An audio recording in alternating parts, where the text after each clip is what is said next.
Okay, so we'll be live in 3, 2, 1. Okay, good morning, everyone. I'd like to begin by thanking all of you for attending our Open Science workshop. My name is Daniel. I am a young researcher here at the School of Pharmaceutical Science of Ribeirão Preto, and I'm also one of the Open Science ambassadors, alongside with professors Andrea Machado Leopoldino and Sandra Fucada, Brian Wender De Biasi, a PhD student here at our school, and David Fernando de Almeida Vieira, our administrative secretary. So together with the Research and Innovation Committee, a comissão de pesquisa e inovação, we are leading initiatives and organizing events that promote open science, fostering transparency, accessibility, and reproducibility in research across the university. Open Science Initiative is a global movement dedicated to make scientific research, data, and dissemination accessible to all, regardless of institution affiliation and geography location. That includes open access for publications, sharing the data and methodologies, and inclusive participation in scientific discovery. To speak more about that, it's a great pleasure to introduce our distinguished speaker, Matt Todd. Professor Todd holds a PhD in organic chemistry from the University of Cambridge. He completed a prestigious Wellcome Trust postdoctoral fellowship at the University of California in 2005. He joined the University Sydney as associate professor in the School of Chemistry. Since 2018, he has been professor and chair of drug discovery at the School of Pharmacy, University College London, UCL. So Professor Todd proposed the six laws of open research in 2011 to guide current and future projects, dedicated to open science. His research focuses on the discovery and development of new drugs. So Professor Todd is internationally recognized as the founder of multiple open science initiatives, including open source pharma movement, open source malaria, open source tuberculosis, open source mycetome, and open source antibiotics. This project, I have had the pleasure to work with him as a postdoc researcher at his lab. And one of the motto of his lab is to make the right molecule in the right place at the right time. And his students actually are currently trying to work out what that means. So Professor Todd is a really nice researcher, but also a really nice person to drink some beers on Friday night. I really miss that. And I'm really glad to have here today. And I would like to welcome Professor Matt Todd to speak about open science in our first open science workshop. Thank you very much, Professor Matt. Thank you, Daniel. Yeah, we miss you too. So it's great to see you again, and it's great to have the chance to speak. Open science, when we started working openly in about 2004, 2005, was a pretty small discipline. But it's grown a lot. And so talks like this that provide an overview are becoming more and more difficult.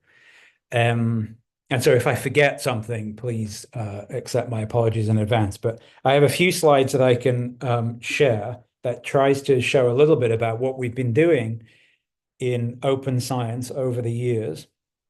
And those six laws will come up in a minute. And really the idea behind those is just to describe a little bit about what has worked for us and what has not. So they're drawn from experience rather than being something we defined in advance. Let me share some slides. So I just need to make that full screen, don't I? Okay, so hopefully you can see that fine. So I want to just start by talking about what open means. I'll get to that in a sec. The way that we work with each other and the way that we do research, I guess, is somewhere between two extremes. And one is where we work just on our own or with a small team. And that's like the way in which the Apple, let me put my pointer here. The Apple operating system was developed, iOS. Okay, that's something which you and I can't get involved in. We use it on our phones. Half of the population use it on our phones, but we don't get involved. And putting together the Encyclopedia Britannica, this big dictionary that was the world's biggest and first, is a bit like that. Only a small number of people get involved in writing it. On the other extreme, we can work much more openly, where we share everything. And that's much more like the Android operating system. If you have a Samsung or a Google phone, you've got the Android operating system, where everything is shared and you can see all the details. And there are freedoms to participate if you want to. And Wikipedia is more like that, something that we put together, and where there are freedoms to do things like copy and like contribute and like be part of it. So these are like the two extremes. And one traditionally has been called the cathedral way of doing things, which is where everything is controlled. And one is called the bazaar, or like a market, where it's much more chaotic and you can sort of turn up and do things, but there's no top-down direction for how the thing operates. Both work really well, right? Both work really well for whatever they want to do. Britannica is a great thing. Wikipedia is a great thing. There are great examples of things that have come from both of these models of how we work. When we talk about open, we're going to be clear about what we mean. So usually people mean open access to the literature. So a paper that you can just read without having to pay for it. Further than that, though, we can also do science that involves open data, where the background stuff to a paper is freely available, and you can take the data and reanalyze it, which is very, very useful. That's becoming more and more common now. Open innovation is something which the pharma industry uses quite a lot, but it's a very vague meaning. Sometimes I don't understand what is meant by that, but typically it means that people from outside a company can help solve problems too. But often the freedoms are not clear, and often things are kept behind closed doors.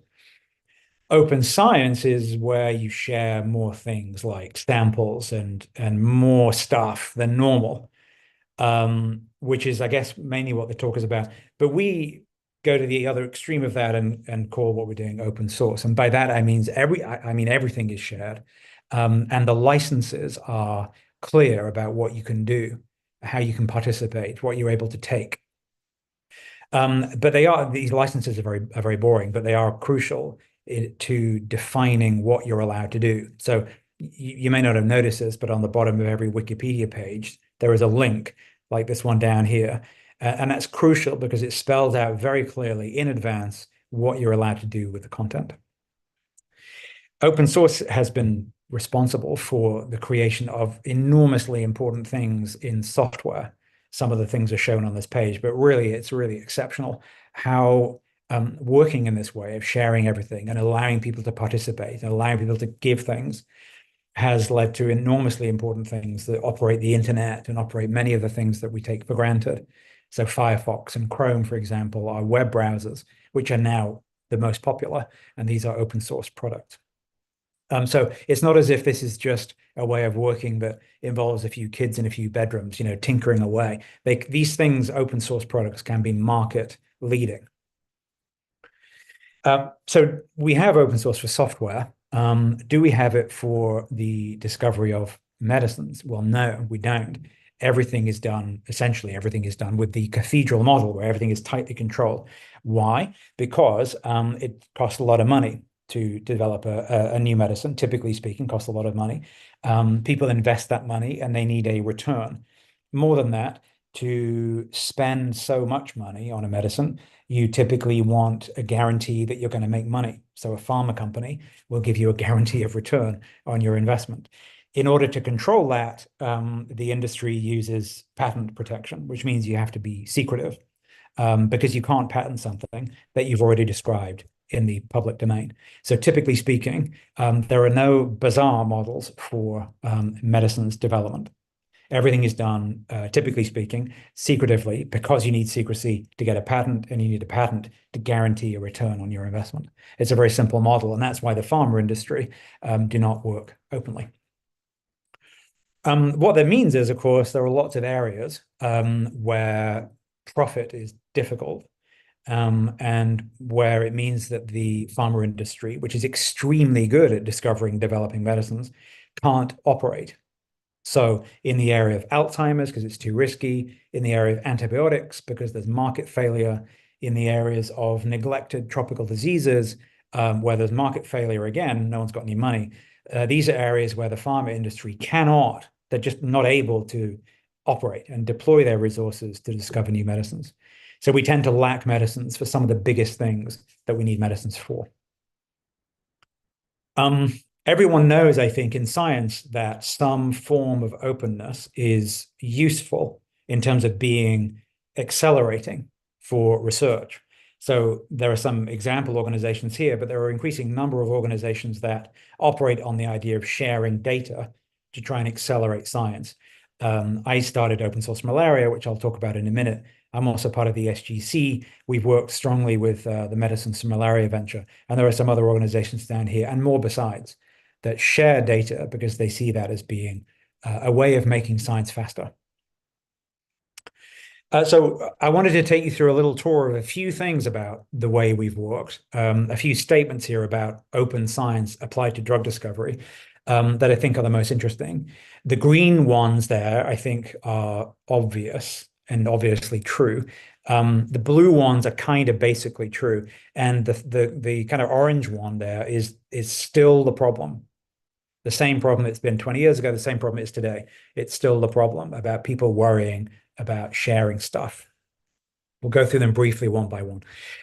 So I think everyone knows that working together accelerates things, and we're used to this because that's the way we learn as kids, right? You play Lego or whatever, and you learn by watching someone else do it and building something. You think, okay, I can do that. Or you watch someone doing something badly, and you think, okay, that's telling me actually I should do something else. So you learn by watching and doing with other people.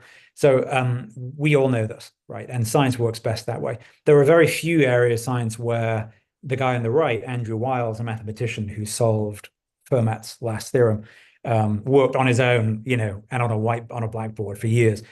Science doesn't work like that, really, 99.9% of the time. Most of the time, we collaborate to make things faster, and we learn from others very quickly. The second statement that I think is essentially true is that open science leads to high quality inputs from people, especially from industry. This was something that was not clear when we started 20 or so years ago. And we ran our first project here in the area of schistosomiasis to try and examine that statement. What would happen if we shared everything? So we wanted to make the molecule on the top left here, this enantiomer, the active enantiomer of praziquantel, which is the world's most widely used antiparasitic medicine. It's known that that enantiomer is effective and doesn't taste of much, but the other enantiomer is extremely bitter and takes up half the pill and doesn't do anything. And so the World Health Organization wanted a scalable, inexpensive gram scale synthesis of that single enantiomer. And we said we could do it, but we didn't know how to do that. So we started a website to ask people for help, and nothing really happened. And then we got a grant from the government, and we started a project online, and we shared everything in online lab notebooks. And people started to take the project more seriously because they could see we were working on it pretty hard. And we got some good press from people like Derek Lowe, who wrote about the project when we were going. And so what happened is people contributed, including many companies such as Syncom. People contributed to the project as it was proceeding rather than after it was finished. And this accelerated the work a lot. And we got to this endpoint after a couple of years. So we finished the project early, and we passed that route. Well, we published it, of course, put it in the public domain. And now this molecule is looking like it's going to be rolled out as a pediatric formulation across Africa for the superior treatment of schistosomiasis. But this project worked incredibly well because of high quality inputs mostly from the private sector. So we put that top line in green because now we know that if you are open with what you're doing and what you can't do, you get high quality inputs to the work. We've since moved on to work on drug discovery itself, so new molecules, and this has been as part of this thing called open source malaria. We've worked on 4 series mostly, with 3 and 4 still active, series 3 now being the most promising. But it's typical small molecule hit to lead work, starting from public domain hits, in this case from the private sector, and improving those molecules in a sort of inclusive way where anybody can participate. So that's been our sort of flagship project over the years. As an example of how this works, in the first series, we had a few molecules that we wanted someone to, we couldn't make locally in our lab. It was when I was at the University of Sydney.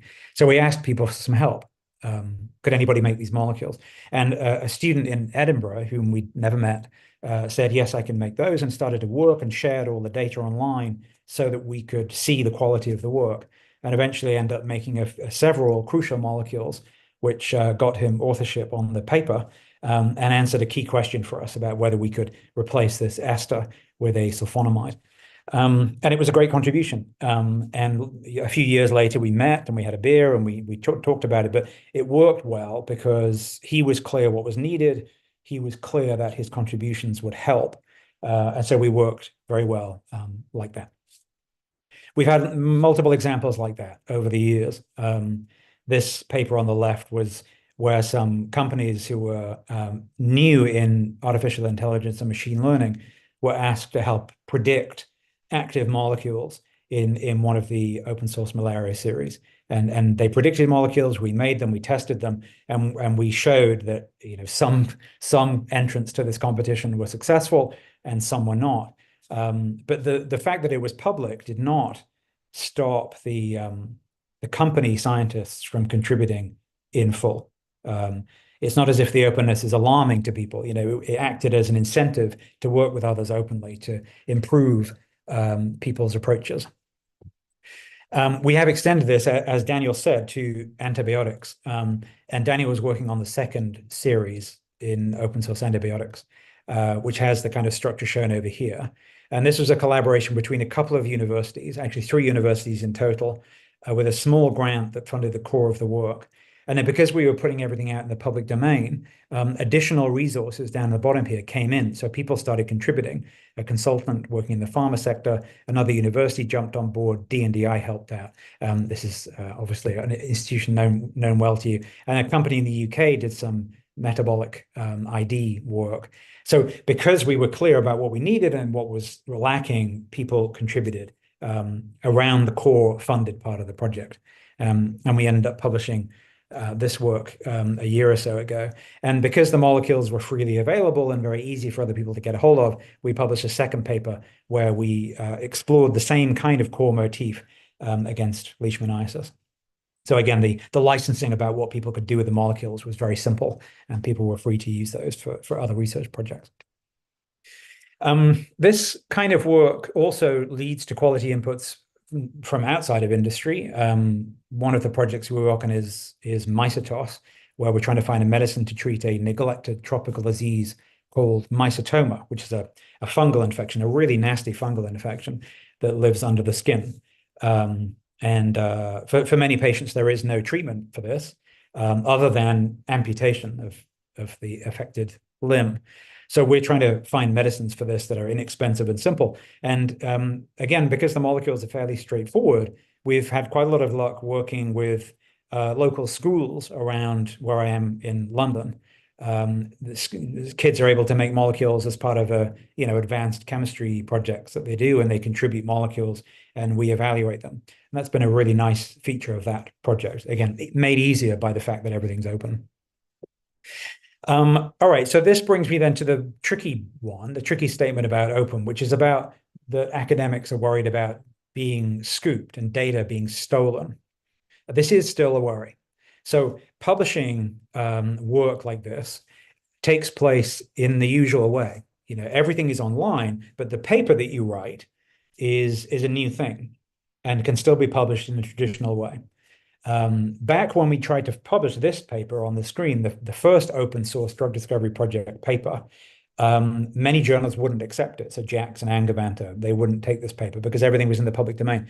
But thankfully, the ACS, the new ACS journal, Central Science, was enthusiastic, so took it. And so we were able to publish it, but it was very complicated. Lots of supporting information, lots of things contributed by lots of people. So it was a difficult paper to put together. But nowadays, the idea of putting something in the public domain and then submitting it for publication is well known. I mean, almost all of us now will submit a preprint while the paper is being reviewed. So this idea of sharing a paper and then publishing it is no longer a novelty, thankfully, because I think it's a nice way of doing it. Gets the data out publicly, but still requires you to have a paper peer reviewed. So that's become more mainstream, but still people are worried about sharing something publicly before a preprint or a paper, in case someone takes those results and runs off with them and does their own thing. Now, I think this has never happened, as far as I'm aware, and certainly not to us, but it is something to worry, that many people worry about. I think everyone's too busy, right, to worry about what other people are doing. But one of the nice things about the development of an internet, which is more machine readable, is that it becomes easier and easier to see what people are doing. So as an example, here's a page from one of our electronic lab notebooks that is public domain. This is a picture. So Google doesn't know what that is, but on the page, we include the chem informatics strings, the SMILE strings, the INCHI key, these things for the molecules. So Google does know what those are, and Google can find those. So when you then search in a search engine for these codes, for these molecules, you find, in this case, it's the second hit, a lab notebook, which describes the synthesis of that molecule, which is one of my students. So it becomes easier and easier now to find molecules and to find relevant work just using a web browser.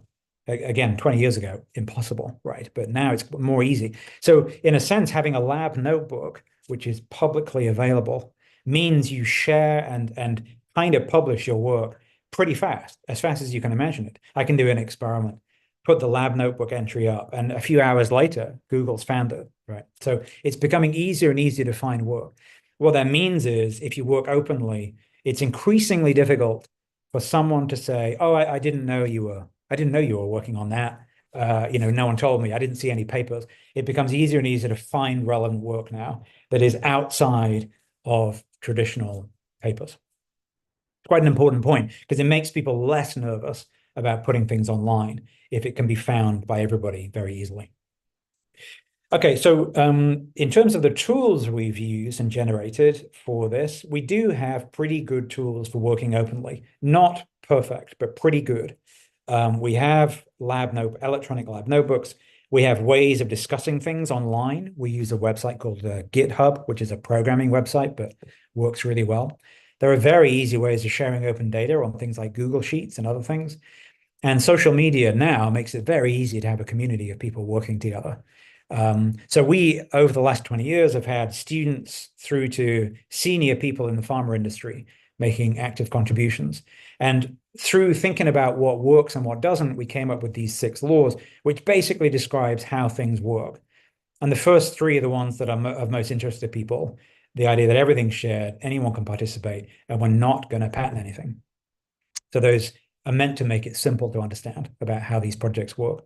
And I find that when people get that, they understand what they're getting into. We're trying to scale this up now as part of the Structural Genomics Consortium work through something called Open Chemistry Network, where we're trying to think about finding molecules that bind to understudied human proteins as the beginning of drug discovery projects. And there's lots of things that I could talk about here, but we don't have time today. But one of the main things that we found is important is to get a project working really well, you always have to have someone driving it. And if that's not me, it needs to be a student who is driving it. So as an example, if you've got a student, a PhD student, for example, working on a project for their PhD, they are incredibly well placed to drive a project, to be the central point, and to do reach outs and to coordinate people and to be open with the idea that other people could participate. So that works really well. Every PhD project is incredibly well placed to be an open project because of that student driving everything in the center. One thing we've done very recently, and we're just about to submit a paper on this, is to try to make sure that the molecules that we are handling inside the lab also have impact outside the lab. So we have lots of molecules sitting around in the freezer that we've called idler compounds because they're just sitting there not doing anything. And we have made sure that the library that we have in the fridge is publicly available. We've made solutions of all the molecules. We've put them on plates and we've sent them to collaborators to try and get extra data. And this paper that we're about to submit is a kind of a recipe, a guide about how easy it is to do this, to share data on molecules you already have, to ship them out to collaborators, very straightforward, to assemble the results and to publish the results and to discover new things as we have through the screen. So in our first screen of 96 molecules, we have discovered new stuff. And so I guess this is a request to the community to make use of those compounds that are otherwise just, sitting and not doing anything. The fifth of the six statements about open science is whether anyone's ever going to make any money from the big public health problems that we have, and pretty much no. So the big problems that we have in terms of neglected and tropical diseases that affect the majority of the population, most people who might need those medicines have no resources to purchase those medicines. So in many cases, the biggest public health impacts that we might want to work on, no one is ever going to make any money. So no company is ever going to make any money. So why are we patenting all this stuff?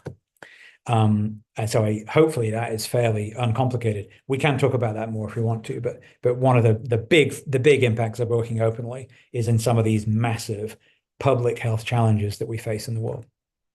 Depends a little bit, of course, what disease you're talking about, right? So in some areas, it's obvious you're not going to make any money.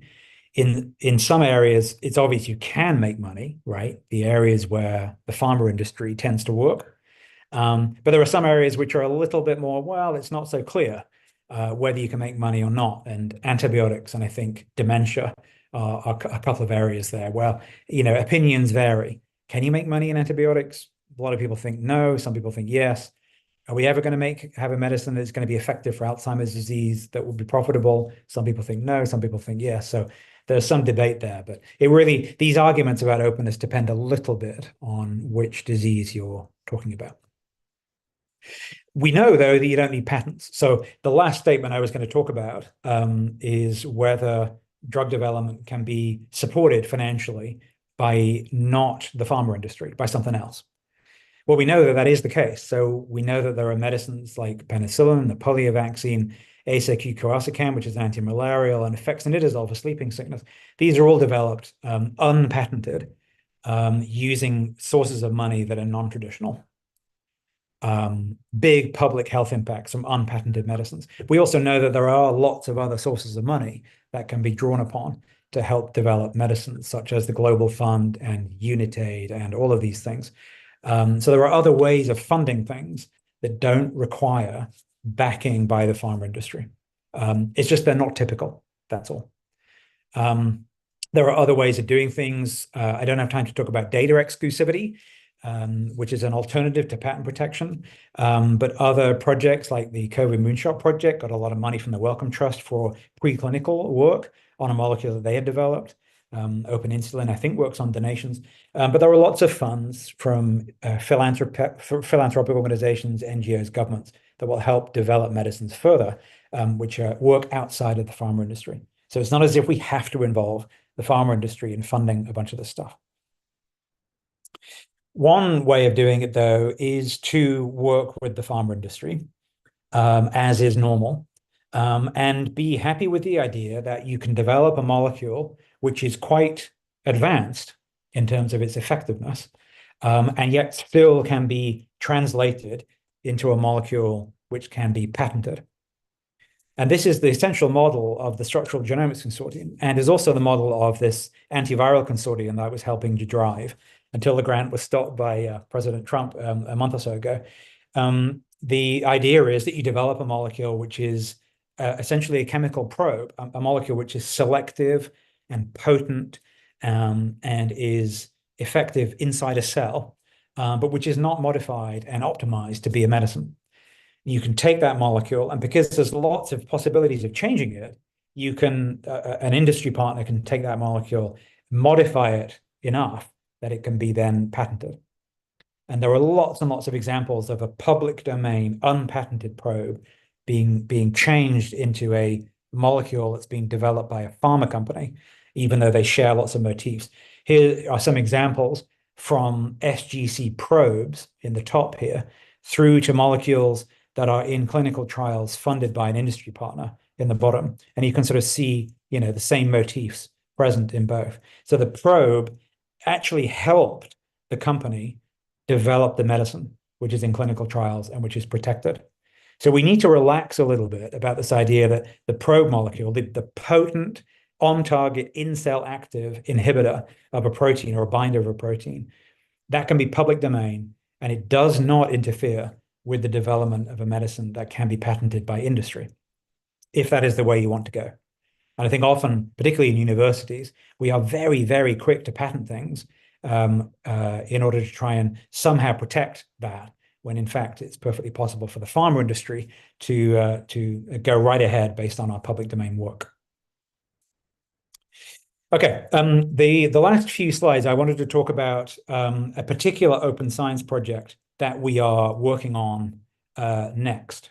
So this is much more about how do we get really good at finding the starting point for drug discovery projects. So imagine you've got some protein, maybe some human protein, and you know that that protein is somehow involved in a disease, but no one's ever made the protein and no one really knows what it does. You just know from some genomics project that that protein is at the center of something. And this accounts for many of the human proteins. We don't really understand biology very well. We don't know what most of our proteins are doing. So if we want to discover what they're doing, we need molecules to help us understand what the proteins do. If we take a traditional approach of figuring out a molecule that binds to a protein and does something to the protein, if we carry on the way we've been working, it'll be thousands of years before we understand what is going on inside a cell. So we need to get much, much better at doing this. And the starting point is always finding a binder, finding a small molecule that binds a protein. In order to do that in any reasonable time frame, we're going to have to get really good at computing molecules that bind proteins, predicting a molecule that binds a protein inside a computer.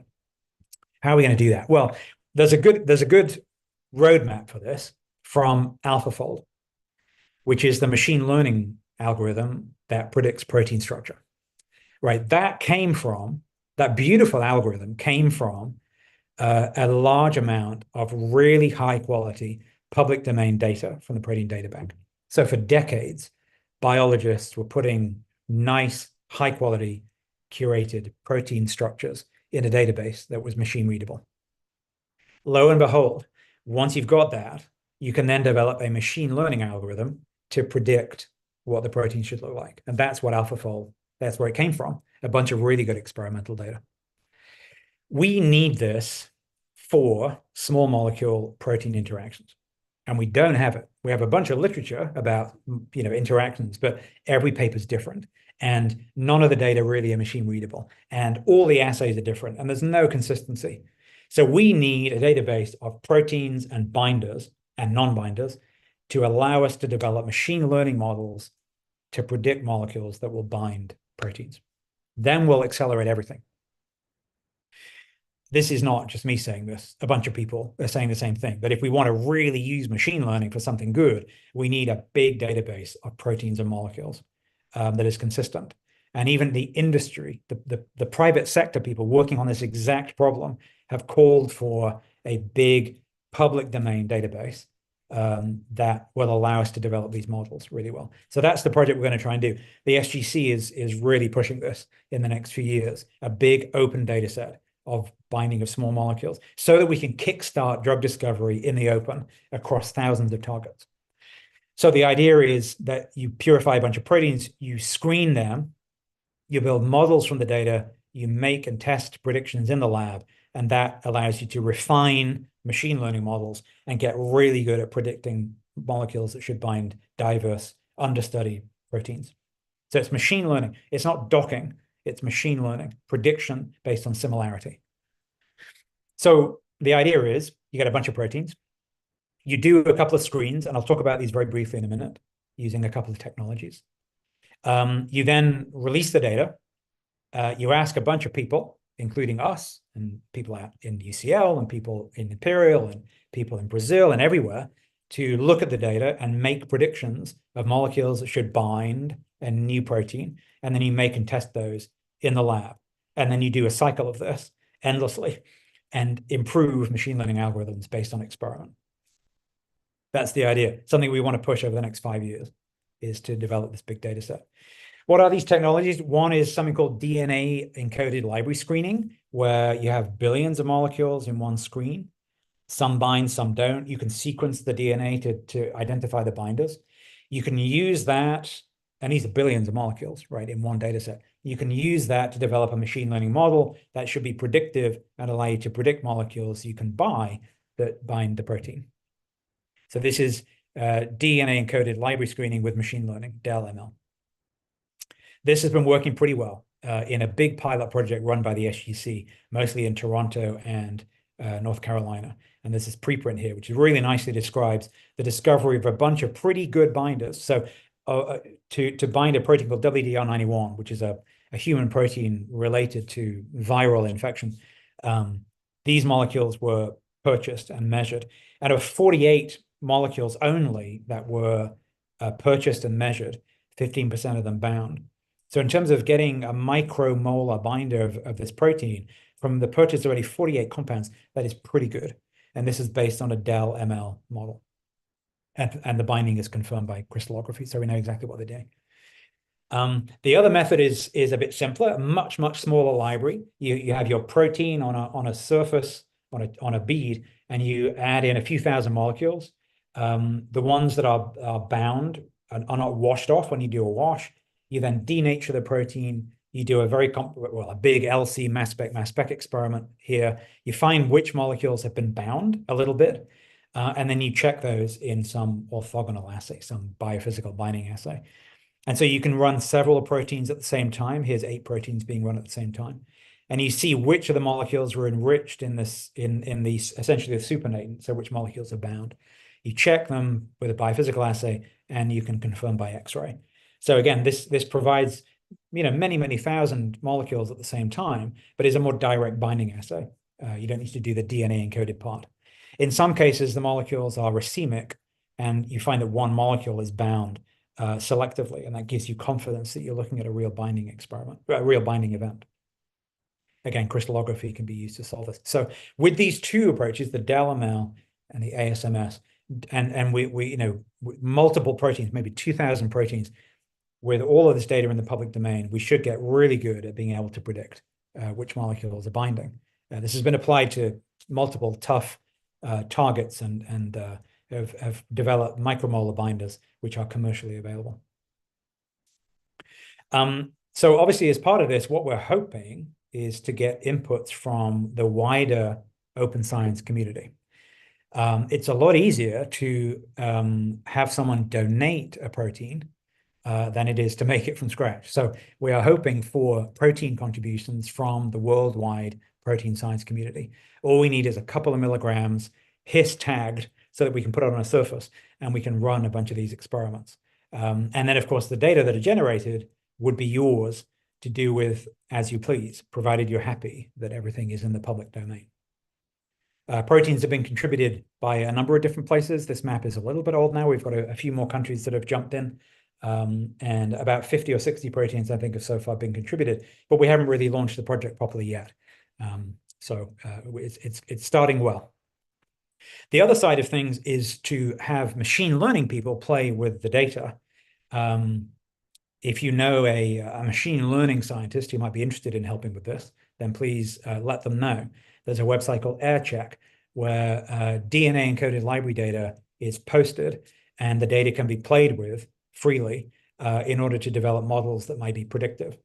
There's really no other place on the web, I think, that has DNA encoded library data available like this. So we're hoping that as this grows, and there's lots of data there already, as this grows, we'll be having more people from the drug discovery community playing with the data and making predictions of molecules that should bind to new proteins. The community that is being developed around machine learners for this is called Mainframe. If you want to search on that, there's already quite a big community of people who are interested in playing with the data. And hot off the press, we just launched the first challenge based on this. So this is a so-called dream challenge. The protein I mentioned previously, WDR91, was screened against a 400,000 member library by the mass spectrometry approach I mentioned, the ASMS approach. And the results are kept secret for now. And the idea is to use all the available data on what should bind WDR91 and predict which of the molecules in that 400,000 member library actually bound. So, because we know which bound, so we're asking people to predict it. And this is meant to be a challenge that anybody can take part in, and opened a week ago. So I think there's about a month left to enter the competition. So if you're into data and being, interested in trying to predict molecules that bind proteins, I'd encourage you to take part. If you search on Dream Target 2035, you'll find it. And please do consider entering for that. So I'll leave up this list of some things to do with working openly, such as the green things, which are great things about working openly, the red things, which are much more challenging about working openly, and some of the most common frequently asked questions. I'm very happy to talk about any of these. And then just some quick thanks to people in my lab who did some of the work that's involved in what I just said, as well as team that goes across the SGC who worked on the DNA encoded library stuff, and a team across the SGC that's worked on the affinity selection mass spec stuff. So I want to make sure that they are clearly acknowledged as well. It's always a challenge to give acknowledgements for open science projects because there are so many people involved. And in some cases, some people contribute anonymously. So sometimes you don't know who has contributed. So I'm missing a slide here that has a huge list of names on it. But hopefully those people who've contributed know that they have done so. So I'll leave this list of things up in case people want to ask about any of those things. And thanks for your attention today. Happy to take any questions. Hi, Matt. Thank you very much for really nice talking. You probably know most of the questions that would come up. We have common questions, but also we have really difficult questions to reply. I'm going to start with some questions that some students are asking on the YouTube channel. So the first question, which is one of the questions that I also would like to make for you, is what happens to copyright in shared projects? And also another participant, Professor Andrea, she was asking, how can we align open science principles with the demands for innovation and patent with the academic environmental? I guess the two questions go in the same way. Yeah, sure. So, just on the first one, for me, innovation and patents are two completely separate things. In the sense that you can be innovative without protecting anything. So patents are used for a particular reason to gain control over something, and that's one way you can go. The other way of going about things is working openly, and these things are, one and zero. They don't work together. You can't involve patents on anything that's open, and that's purely because it's impossible to, as I mentioned, to patent something that is in the public domain. So you can't release something and then patent it. So these things are completely separate. And as I said right at the start, these are just two different ways of working. If you want to patent something and control it, you can do that. If you don't, and you want to work with people more quickly, because inevitably it's faster, not having to worry about protection, then you can do that. And some problems work well and some problems don't work well with those two ways of working. But innovation is possible in both. And that's particularly the case in the work over the last couple of decades in the Structural Genomics Consortium, where, an enormous amount of innovation of understanding understudied protein targets in human biology has taken place without a single patent being filed, right? It's advanced an enormous number of things that are important to human health, without any need to protect any intellectual property. On the copyright issue, that's essentially what I was meaning when I talked about licenses. So open source, that word really, it just means there is a license that clearly defines lots of freedoms about what you can do. So when you share something, you essentially make clear that the copyright is not being enforced, essentially.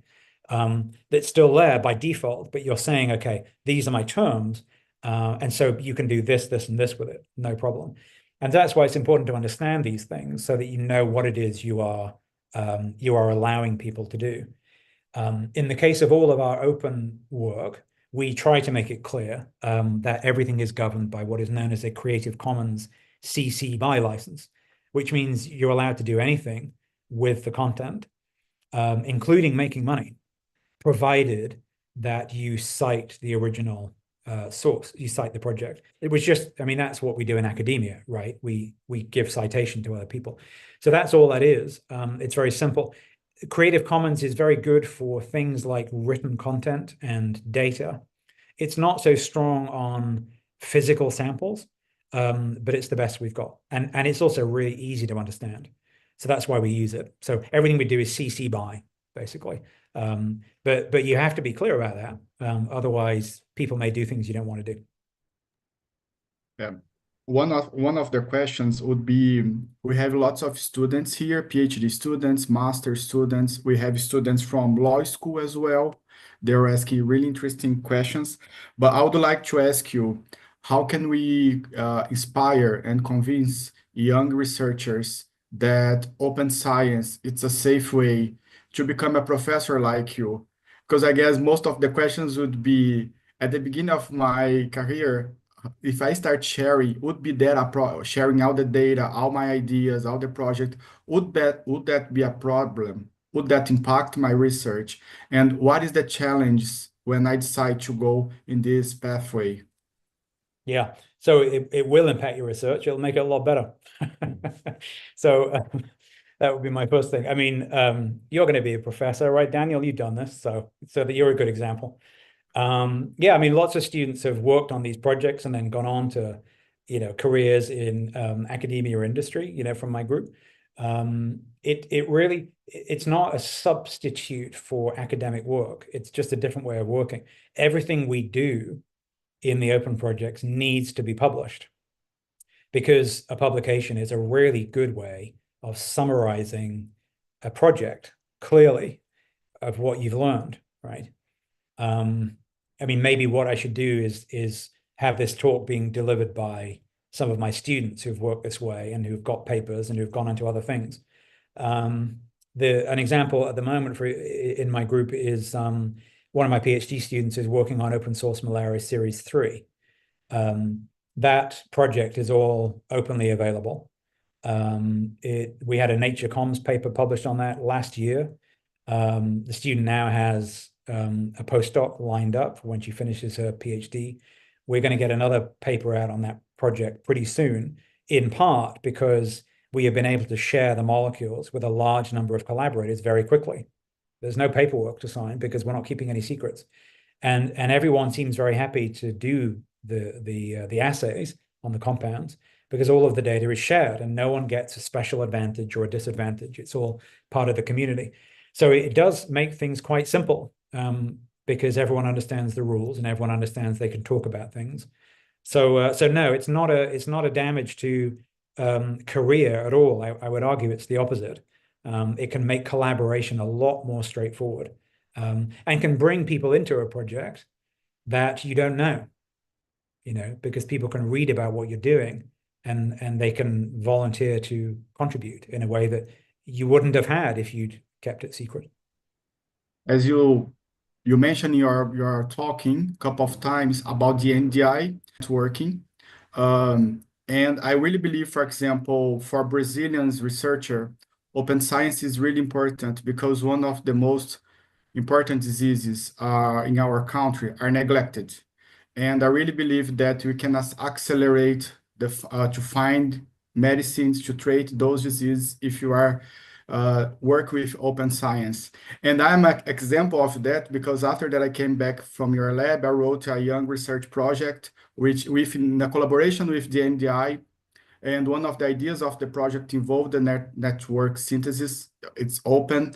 And I got a grant, a really nice grant. So even that I'm in the beginning of my journey, I don't think that impact negatively, it impact positively.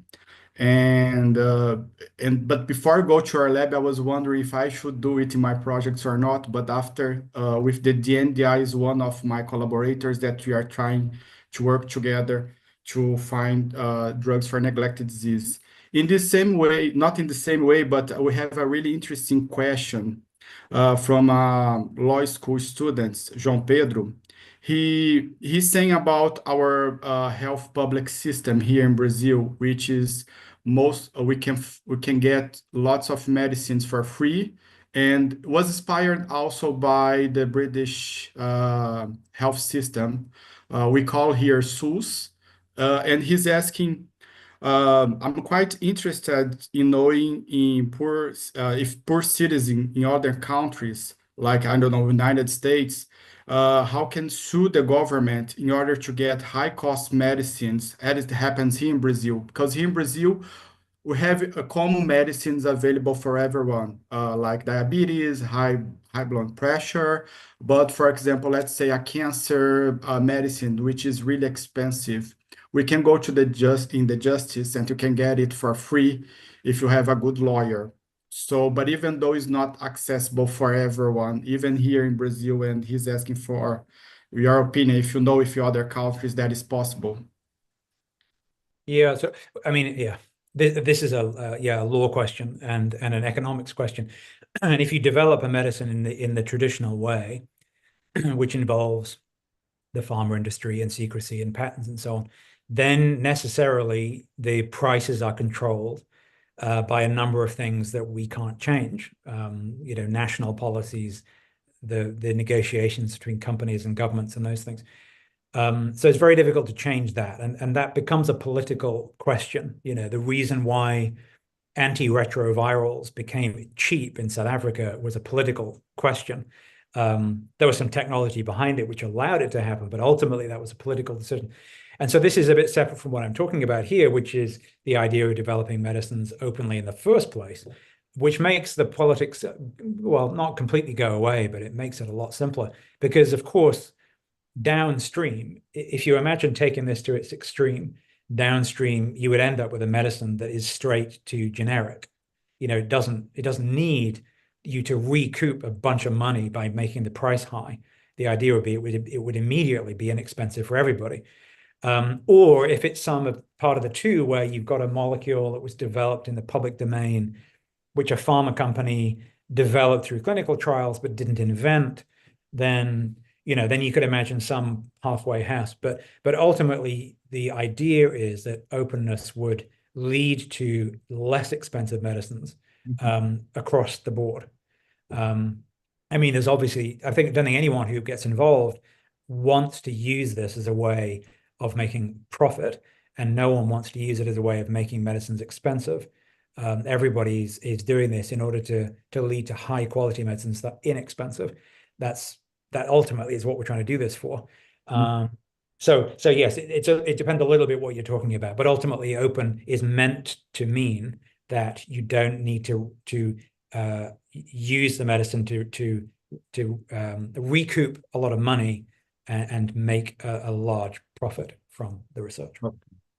I guess you actually replied another question. So Yasmin Teixeira, she was asking if the entire process, research, clinical trials, and manufacturing be carried out in an open way, who would ultimately receive the profits?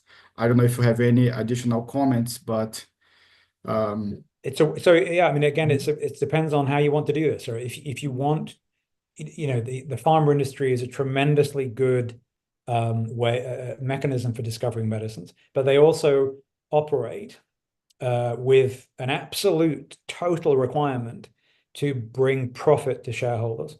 And it's a pretty high profit margin, the pharma industry. So that's very good. You invest in that and you expect the profit margin. If you don't go that way, then you start you then stop talking about profit. It just isn't a particularly relevant word. And you start talking instead about public good, about the advantage of having a healthy population, right? Which doesn't come with a cash profit. It comes with a huge advantage that everyone is healthy, which for a country economically is amazingly significant, that everyone can work and you don't have to spend money making people better or having people in hospitals.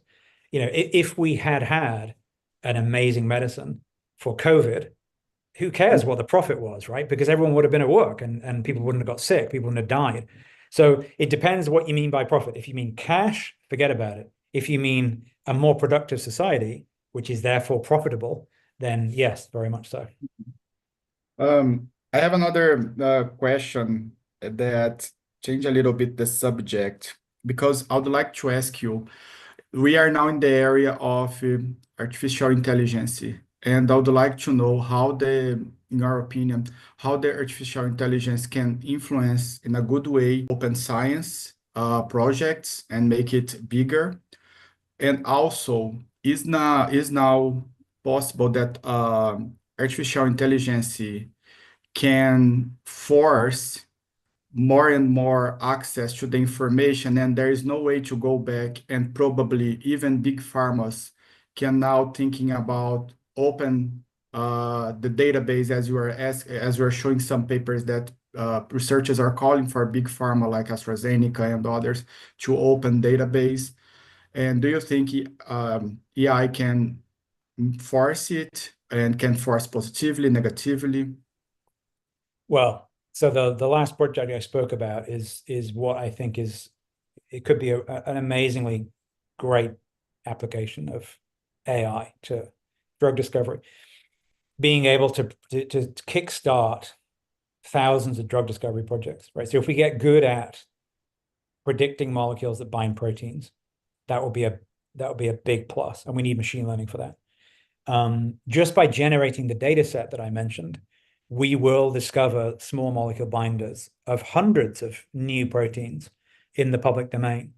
And we don't have enough pharma companies to work on those hits, right? So it's going to be Candyland for people who want quality starting points for new drug discovery targets. It's going to be great. And that will be driven and made better by AI, no question. I think AI and machine learning are of huge value in helping us deal with the complexity of biology and of how molecules can impact cells. That you get to a point where the complexity of biochemistry is just bewildering, and we need help in understanding that complexity. In terms of open science, then I think that the use of open data and machine learning to make advances that will be significant for drug discovery. Yeah, I think companies will use those for their internal purposes. That's fine. But I think there'll be plenty of things going on in the public domain in partnership with industry that will accelerate how we can develop good medicine. So I think it's really exciting. The one other little tiny area that I'm actually looking forward to a little bit is that ever since we started working on open source drug discovery projects, one of the things which has always been a challenge has been to maintain in the public domain a well-written, easy to understand, updated story of where the project is up to. We always start out with a really nice description of where the project begins, but as the data comes piling in and people start making molecules and stuff happens, it's very difficult to maintain the so-called story so far about what's happened. Like a living paper, like a paper that's gradually being written in real time. It's very difficult to maintain that and to take time out from research to write that thing. And it's really important because when people come along to a project, they want to read about, well, what is this thing, right? What is this project all about? Where are you up to? And it's difficult to do that. So I'm kind of hopeful, actually, that ChatGPT type things will enable us more to have that up-to-date thing. If you could give an entire project to an AI and say, okay, where are we up to? What's this project?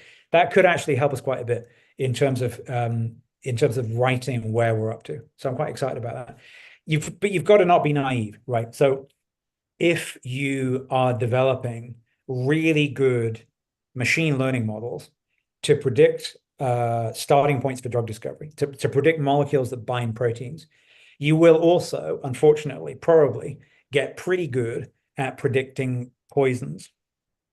So you've got to be a little bit careful, and you've got to work with people who have expertise in AI machine learning outside of drug discovery, and who understand about the use of responsible AI to make sure you're not doing. And so that's always going to be an important part of things. I think doing it openly with a lot of people who understand how AI works and understand responsible AI is the way to go. But you have to be careful. Do you think that China can play a role in that? Because China is one of like competitor to United States in the way that they launch ChatGPT, then they launch DeepSeek, or is China also interested in developing more the pharmacy companies in a way that they can overcome United States as a bigger producer of new medicines? I think everyone who gets involved in discovering and developing new medicines does it because they want to help humanity, right? I think it's a big the pharma companies themselves are never interested in open source because they can't be. But a lot of the people who work in the pharma companies are deeply supportive of open because they see it as an important contribution to public health. So I think there'll be a lot of people across the world who want to work on open projects because they love science, because they want to make people healthy, and because they just like challenging problems. I think that open source has sometimes not been terribly popular in China in terms of software. In terms of open source software, it's not been terribly popular in China because it's seen as being a bit suspicious that something is available for free, But I can't pretend that I'm up to date on whether that's still the case, and I would not want to take a view of open source software and say it's the same for drug discovery.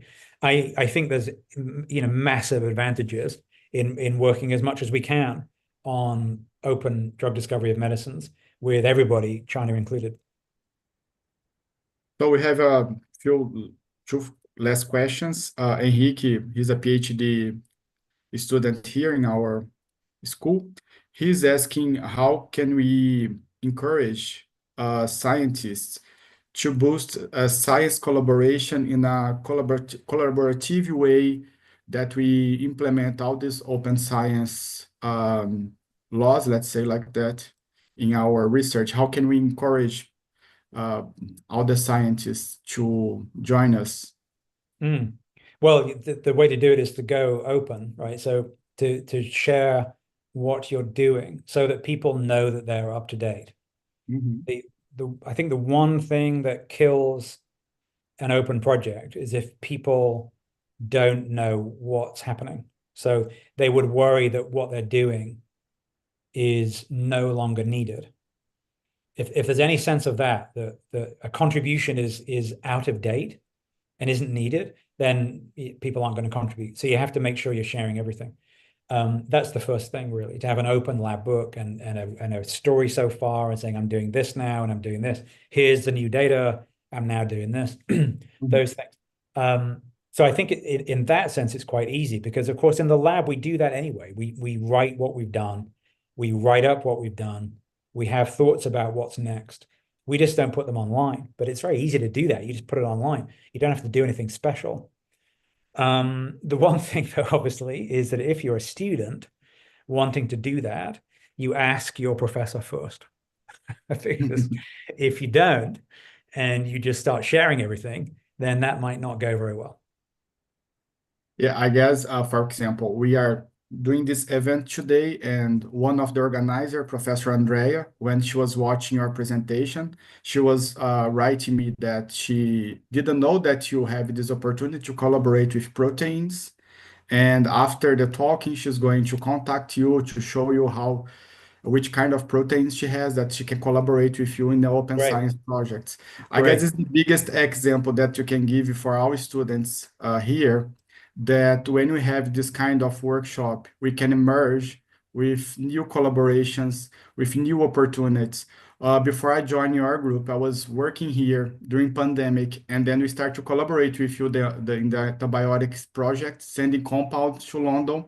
Right after the pandemic was a little bit down, that we could travel, I went to join your group, and I have the 1 year postdoc in your lab, and all the projects is open. You can access pretty easy in the GitHub and check, and maybe you can collaborate with Professor Told as well.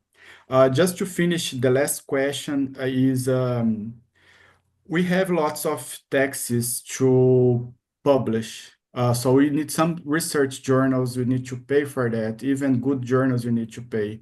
We had here in Brazil last year or 2 years ago.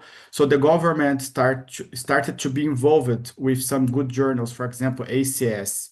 And other journals. So the government made a collaboration with the ACS, and which means who is in the university, public universities can publish the paper for free. But I would like to ask you, the last question that they are asking is how it can impact when you need to pay for publication. Yeah, it's always a tough one. It's good that your university is signing those agreements. We have something like that at UCL, where if I'm the corresponding author on a paper and it's been funded work by some government agency, university will pay for that. But some people, and I think a lot of European universities have similar things, because we have to, right? We have to make sure that everything is public domain. When we are in a few years, we have something called a research evaluation framework, REF. And that's when the government, assesses every university and it ranks them on how productive they are.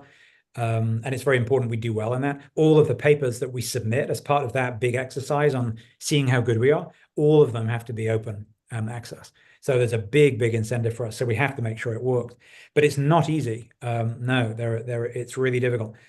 Some people obviously just submit preprints, and then they don't submit the paper. So it's online on a preprint archive. But that, everyone knows that's just less impactful because the preprint is not reviewed. There are some other journals where you don't have to pay, such as the Beilstein Journal of Organic Chemistry, right? That's in the organic chemistry field. There's one that is completely free, but there aren't many of those. Some journals will accept, reduced fees because you just say you don't have a grant. But for many people, it's still a problem. Yeah, and there's no great solution. The simplest thing is for the university to come to some arrangement and pay certain amounts of money to publishers to allow them to publish in those journals. But it's not easy. We know we all still need papers, and the journals need some funding to support that, because the journals have to make sure that they exist forever. That's their function, is to be an archive of papers that's there forever. That's all they do. So they need money for that. I mean, inevitably, and to help drive the peer review and everything. Whether or not they're charging too much is a separate question. But there's no simple answers. I hope that universities eventually all step up and make this simpler. But I appreciate that it's a really hard problem. I really would like to thank you a lot for this nice talking. We hope we can meet more times to keep discussing. It's really interesting subject, and made me think about education. When we are on the classroom educating students, we need to share our ideas in order to improve the knowledge of the student, and also the background of the students matter. So which means we are collaborating in an open way that you can raise up education. And I guess open science has this principle involved about education. If you don't share our ideas, how can we improve even our ideas or get better solutions for the problems that our community have? I really would like to thank everyone for coming today to attend. We can reach Professor Math easily on GitHub. You can search for the projects if you'd like to collaborate. There are lots of information there. And I'd like to thank to thank also Professor Sandra, Professor Andrea, Brian, and David, and everyone for today. Thank you very much. Thanks.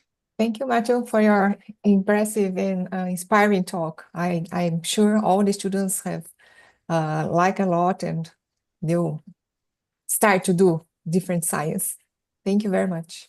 Thanks. See you soon, Daniel.